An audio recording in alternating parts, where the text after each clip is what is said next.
Hello मेरे प्यारे भाई एवं बहनों, आप सभी लोगों का स्वागत है आपका अपने क्लास स्टडी फॉर पर्पस में। और आज के इस क्लास में हम लोग करने वाले हैं जीव जनन कैसे करते हैं, इस पार्ट से पार्ट 5। ठीक है, इससे पहले हम लोगों ने पार्ट 1 कर चुके हैं। ठीक है, 1, 2, 3 और 4 कर चुके हैं।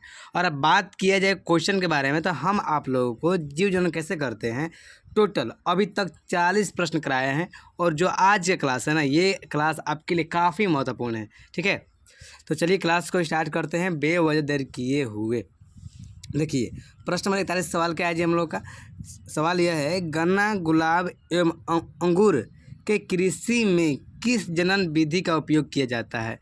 तो जल्द से जल्द मेरे प्यारे भाई बता दीजिए किस विधि का। मुकुलन विधि का, बी है कायिक विधि का, सी है खंडन विधि का और डी है बी खंडन विधि का। देखिए, ये सभी सवाल आपके लिए काफ़ी इम्पोर्टेंट है। तो चलिए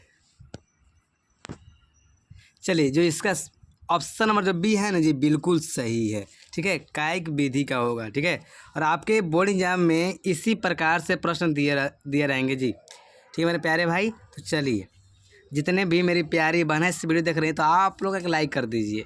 ठीक है, चलिए मेरी प्यारी बहना, मेरे प्यारे भाई, चलिए प्रश्न नंबर 42 क्या है जी। प्रश्न नंबर 42 है, मादा जनन तंत्र दोनों अंडवाहिकी संयुक्त होकर एक लचीली थैलीनुमा संरचना का निर्माण करता है, जिसे कहते हैं, बताइए, ग्रीवा, योनि, गर्भाशय या इनमें से कोई नहीं।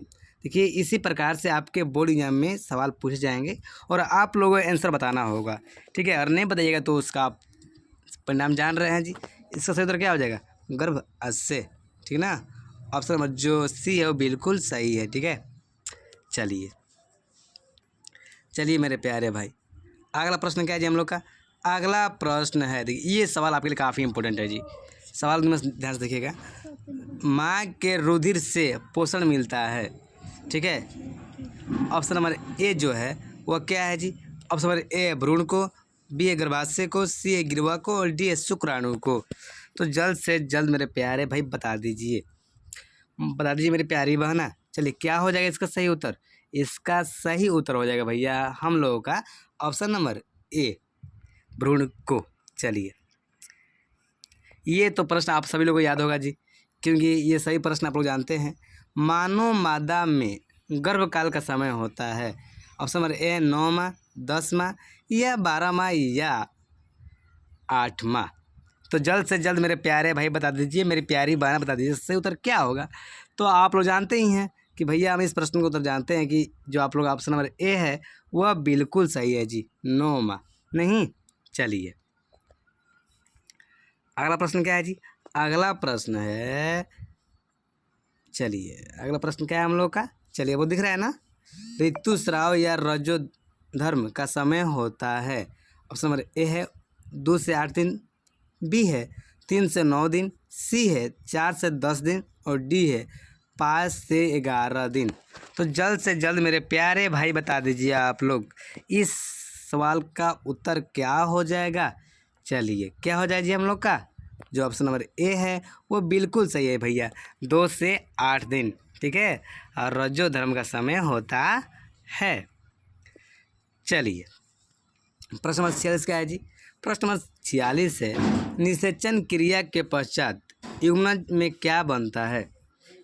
बता दीजिए मेरे प्यारे भाई, निषेचन क्रिया के पश्चात युग्मज में क्या बनता है? बीज, भ्रूण, खून का थक्का या इनमें से सभी?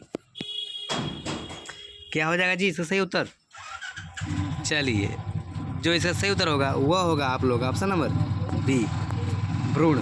ठीक है, चलिए अब मिलते हैं हम लोग अगले 1 मिनट। अभी हम लोग को 3 प्रश्न करना है ना, थोड़ा छोटा करना पड़ेगा इनको। हाँ चलिए, ये तो आप लोग जानते ही हैं जी। वह प्रक्रम जिसके द्वारा जीव अपने जैसे संतानों को उत्पत्ति करते हैं उसे क्या कहते हैं? ठीक है, जनन, डायाफॉर्म, निषेचन या भ्रूण? ये सवाल आप लोग याद होगा जी भैया। चलिए, वह प्रक्रम जिसके द्वारा जीव अपने जैसे संतानों की उत्पत्ति करते हैं उन्हें क्या कहते हैं?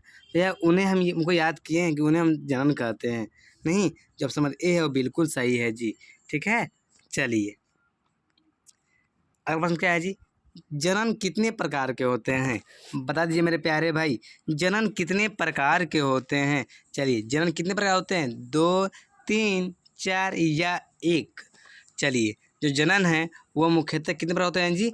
2 प्रकार के ना, जो ऑप्शन नंबर ए है वो बिल्कुल सही है जी। ठीक है, तो चलिए चलते हैं हम लोग अगले क्लास में, सॉरी अगले प्रश्न में चलते हैं हम लोग।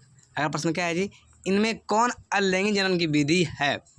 बताइए, इनमें से कौन अलैंगिक जनन की विधि है? विखंडन, मुकुलन या बीजाणु जनन या इनमें से सभी? जल्द से जल्द मेरे प्यारे भाई बता दीजिए। अलैंगिक जनन की विधि है तो विखंडन भी है, क्या है? विखंडन भी है जी हम लोग का, मुकुलन भी है, बीजाणु जनन भी है, इनमें से सभी। जो ऑप्शन नंबर डी है बिल्कुल सही होगा जी। ठीक है, चलिए मेरे प्यारे भाई अब चलते हैं आज का अंतिम प्रश्न। ठीक है, आज के लिए इतना ही। और इस प्रकार से ना हम लोग का जीव जनन कैसे करते हैं, जो यह पार्ट है बायोलॉजी का पार्ट 3 ख़त्म हो चुका है जी। इस पार्ट से जितने भी इम्पोर्टेंट क्वेश्चन थे तब करा चुके हैं। चलिए प्रश्न 50 क्या है जी, किस प्रकार के जनन में जनक के शरीर से कलिका निकलती है? मुकुलन में, विखंडन में, अपघटन में या बीजाणु जनन में? चलिए, जिसका सही उत्तर होगा आप लोग जानते हैं, नहीं जानते तो जान लीजिए आज। ठीक है मेरे प्यारे भाई, चलिए क्या हो जाएगा? मुकुलन हो जाएगा। और आप लोग क्लास अच्छा लगा होगा तो आप लोग सब्सक्राइब कर सकते हैं, और अच्छा नहीं लगा है तो बेफिक्र होकर मत कीजिए। ठीक है, सब्सक्राइब करने से ये होता है कि आपके पास वो वीडियो जल्द से जल्द पहुंच जाएगी और आपको पढ़ने में कोई तकलीफ नहीं होगी मेरे प्यारे भाई। ठीक है, और मेरी प्यारी बहन आप लोग भी सब्सक्राइब कर रहे हैं तो करिए और पढ़ाई कीजिए। ठीक है, सब काम छोड़कर पढ़ाई कीजिए आप लोग। ठीक है, चलिए मिलते हैं अगले क्लास में। इतना के लिए धन्यवाद मेरे प्यारे भाई।